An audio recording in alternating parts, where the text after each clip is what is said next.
बहू, जल्दी से तैयार हो जाओ और कुछ खा लेना, क्योंकि कुछ रिश्तेदार और मोहल्ले की औरतें सब मुंह दिखाई के लिए आएंगी, तो तुम्हें बहुत देर तक बैठना पड़ेगा। थक ना जाओ, इसीलिए थोड़ा बहुत खा लेना। अब चलो, जल्दी से तैयार हो जाओ, मैं मेहमानों के खाने पीने का देख कर आती हूँ। शोभा जी अपनी बहू टीना से कहती है। टीना बोली, मम्मी जी, मैं कोई सामान हूँ जो आस पड़ोस के लोग मुझे देखने आएंगे? शोभा जी हंसकर बोली, अरे अरे, नहीं नहीं बहू, शादी विवाह के बाद नई बहू को रिश्तेदार वगैरह सब देखने आते ही हैं। अब शादी में तो सबने तुम्हें देखा नहीं है, इसीलिए। इतना कहकर शोभा जी वहां से निकल गई। किसी काम से जब शोभा जी अपने कमरे में गई तो उनकी नजर अपने पति रमाकांत जी की फोटो की ओर गई, जिनकी अभी 2 साल पहले मृत्यु हुई थी। शोभा जी सब काम भूलकर अपने पति की फोटो के सामने खड़ी होकर एकटक उन्हें देखने लगी और बोली, आज घर में बहुत बड़ा उत्सव है। आपका बेटा बहू लेकर आया है। काश आप होते तो हमारी खुशी दुगनी हो जाती। मैं जानती हूँ खुशी का मौका है, घर में बहुत सारे लोग भी हैं, पर फिर भी ना जाने क्यों खालीपन सा लग रहा है। इतना कहते कहते उनकी आंखों से आंसू गिरने लगे। तभी उनका बेटा अजय आया और बोला, माँ क्या बात है, आप रो क्यों रही हैं? सब ठीक तो है ना? किसी ने कुछ कहा क्या? शोभा जी बोली, अरे नहीं बेटा, कोई बात नहीं है, बस तेरे पापा की याद आ गई थी। आज वो होते तो कितने खुश होते। आज की दावत की बात भी कुछ और ही होती। अजय बोला, हाँ माँ, ये बात तो है, पर आप दुखी मत हो, जैसी भगवान की मर्जी। और ये सब तो भगवान के हाथ में है, हमारे हाथ में तो है नहीं। अब आप बाहर चलो, सब आपका इंतजार कर रहे हैं। शोभा जी अपने आंसू पोंछकर बाहर जाकर मेहमानों की खातिरदारी में लग जाती हैं।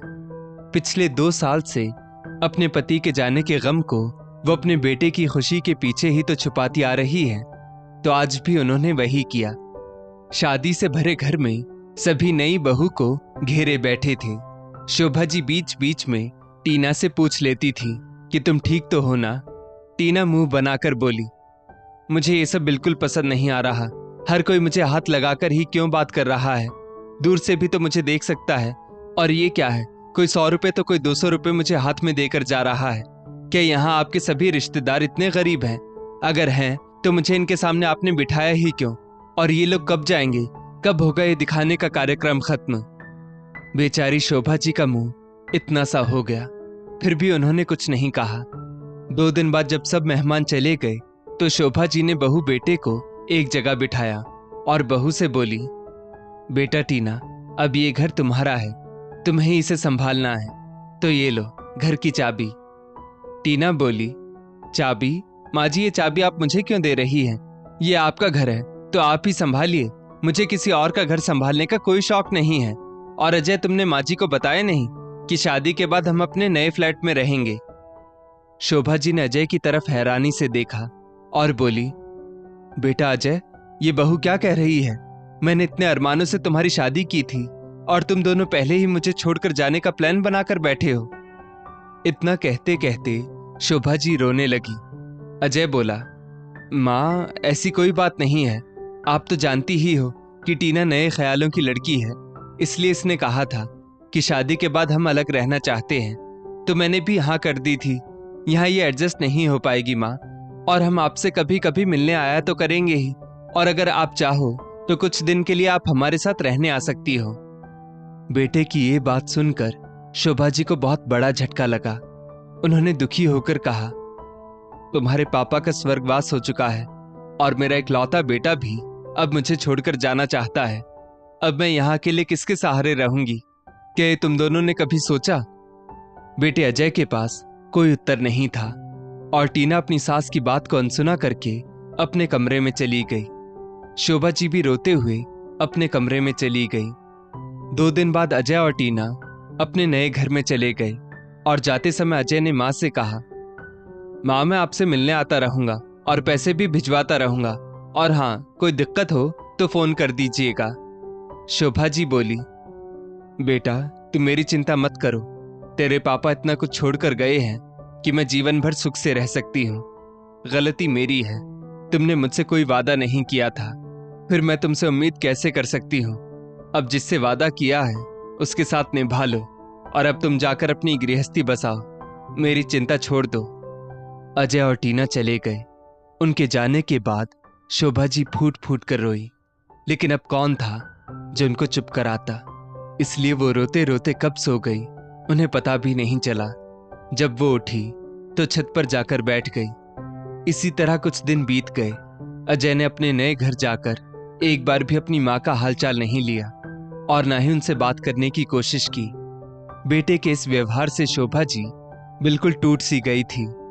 एक दिन शोभा जी की बचपन की सहेली मीना उनसे मिलने आई। शोभा जी के चेहरे की उदासी उन्होंने तुरंत पकड़ ली और बोली, अरे शोभा, कैसी हो? अजय की शादी पर तो मैं आ ना सकी, तो सोचा आज बहू की मुंह दिखाई कराती हूं। तो बताओ, बहू कहाँ है? शोभा जी बोली, मीना, अब तुमसे क्या छुपाना, वे दोनों ये घर छोड़कर चले गए।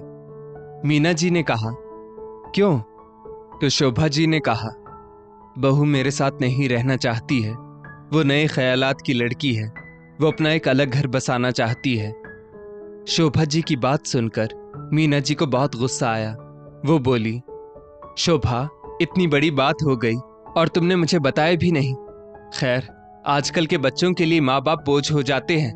वो अपनी नई दुनिया बसा लेते हैं और उस दुनिया में पुराने माँ बाप के लिए कोई जगह नहीं रखते। तो चिंता मत कर, मैं हूं ना तेरे साथ। ऐसा कर, इस घर को पेइंग गेस्ट बना दे, क्योंकि पास ही कॉलेज है। वहां के बच्चे यहाँ आकर रहेंगे तो उससे तुझे इनकम भी हो जाएगी और तेरा मन भी लगा रहेगा। शोभा जी बोली, लेकिन मीना, ये सब कैसे होगा? मुझे तो कुछ नहीं आता। मीना जी बोली, मैं काफी दिनों से यही काम कर रही हूं, तो तुम चिंता मत करो, मैं सब इंतजाम कर दूंगी। कुछ ही दिन में मीना जी ने सारा इंतजाम कर दिया और कॉलेज के बच्चे पेइंग गेस्ट की तरह वहां रहने भी लगे। शोभा जी उनसे बातें करती रहती थी, उनका अपने बच्चों की तरह ख्याल रखती। इन सब में वो अपने बेटे बहू से मिले गम को कब भूल गई उन्हें पता भी नहीं चला। शोभा जी इस सब से इतनी खुश रहने लगी कि उन्हें अब अजय और टीना की याद भी नहीं आती थी, क्योंकि बच्चों के साथ वो इतना बिजी रहती थी कि समय कब बीत जाता उन्हें पता भी नहीं चलता था। समय बीता। अजय जिस घर में रहने गया था, किसी कारण उसे वो घर छोड़ना पड़ा। अब उसके पास रहने का ठिकाना नहीं था, तो वो एक दिन अपना सब सामान लेकर वापस शोभा जी के पास पहुंच गया। शोभा जी ने दरवाजे पर बेटे बहू को रोका और बोली, अगर तुम पहले बता देते तो मैं तुम्हारे रहने का इंतजाम कर देती, पर अब मैं इन बच्चों को अचानक से घर के बाहर तो नहीं निकाल सकती ना। टीना बोली, आपके लिए दूसरों के बच्चे जरूरी हैं या आपका बेटा बहू? शोभा जी बोली, बेशक ये बच्चे, क्योंकि जब तुम दोनों मुझे इतने बड़े घर में अकेला छोड़कर गए थे तो इन लोगों ने ही मेरे अकेलेपन को दूर किया था। तो अब मैं तुम्हारे लिए कुछ नहीं कर सकती। तुम लोगों को अपनी नई दुनिया बसानी थी ना, तो जाओ तुम्हारी उस नई दुनिया में। वहां मुझ जैसी पुरानी माँ के लिए जगह ही कहाँ होगी। इतना कहकर शोभा जी ने अजय और टीना के मुंह पर दरवाजा बंद कर दिया और अपने घर में उन बच्चों के साथ खुशी खुशी रहने लगी। दोस्तों, इस स्टोरी को लेकर आपकी क्या राय है? नीचे कमेंट करके जरूर बताइएगा, और ऐसी ही और भी बेहतरीन वीडियोस के लिए हमारा पेज जरूर फॉलो करें। धन्यवाद।